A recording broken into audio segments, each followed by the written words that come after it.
میں تھوڑا سا کھانا کھا کے اٹھ کے اپنے کمرے میں آ گئی تو پھر سے ان کے ہنسنے کی، باتیں کرنے کی، کہے لگانے کی آوازیں مجھے آنے لگی۔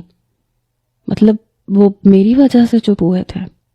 میں اپنے بھائی کو شاید بری لگنے لگی تھی، بوجھ لگنے لگی تھی۔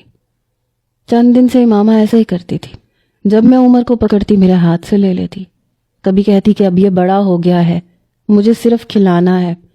شاید اسے یہ ڈر تھا کہ کہیں میں اس سے اس کا بچہ چھین لوں گی۔ میں اپنے کمرے میں بند رہنے لگی، کھانا بھی پلیٹ میں ڈال کے اپنے کمرے میں لے آتی۔ 1 مہینہ ہو گیا تھا، لیکن عارف بھائی نے پلٹ کے کبھی یہ وجہ نہیں پوچھی کہ تم ہمارے ساتھ کھانا کیوں نہیں کھاتی۔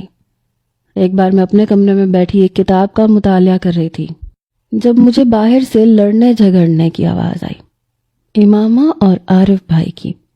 وہ کہہ رہی تھی ہم کب تک دعا کی ذمہ داریاں سنبھالتے رہیں گے، میرے اپنے بچے ہیں، اپنی فیملی ہے، پہلے بھی تم نے اپنی بہن کے لیے بڑی قربانیاں دی ہیں اور میں نے بھی اپنی بہنوں کے لیے۔ کیا ہمارا حق نہیں ہے کہ اب ہم سکون سے اپنی زندگی جئیں؟ میں کچھ نہیں جانتی عارف، جلد از جلد اپنی بہن کو کسی کے ساتھ بھی رخصت کرو، مجھے اپنے گھر میں اپنی حکمرانی چاہیے، میں کسی اور کو برداشت نہیں کروں گی۔ عارف بھائی کہنے لگے اپنی زبان سنبھال کے بات کرو ورنہ میں تمہیں یہاں سے چلتا کروں گا، نکلو میرے گھر سے باہر، میں اپنی بہن کو نہیں چھوڑ سکتا۔ عارف بھائی کو پہلی بار میں نے اتنا غصے میں دیکھا تھا۔ میں جلدی سے باہر آئی، امامہ رو رہی تھی، مجھے بڑے غصے سے دیکھنے لگی۔ عارف بھائی کہنے لگے دعا تم اپنے کمرے میں جاؤ، آج اس عورت کا دماغ میں درست کر کے رکھوں گا، سمجھتی کیا ہے یہ خود کو؟ یہ کہہ کے انہوں نے امامہ کا بازو پکڑا اور انہیں بیرونی دروازے کی طرف لے جانے لگے۔ میں فوراً سے ان کے سامنے کھڑی ہو گئی۔ میں نے کہا بھائی آپ کیا کر رہے ہیں؟ وہ کہنے لگے یہ کہتی ہے میں تمہیں چھوڑ دوں، تمہاری شادی کہیں بھی کر دوں، کیونکہ اسے تم اچھی نہیں لگتی، اسے اپنے گھر میں اپنی حکمرانی چاہیے۔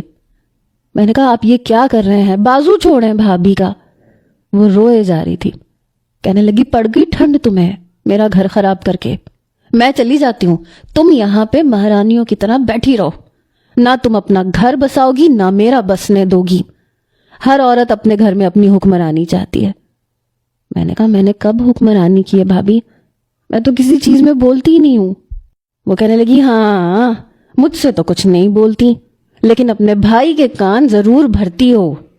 پھر میرے سامنے ہاتھ جوڑ کے کہنے لگی خدا کے لیے اپنا گھر بساؤ، میرا بھی بسنے دو، ورنہ یہ کیا مجھے گھر سے نکالیں گے، میں خود چلی جاؤں گی اور اپنا بیٹا ساتھ لے کے جاؤں گی۔ عارف بھائی کہنے لگے تم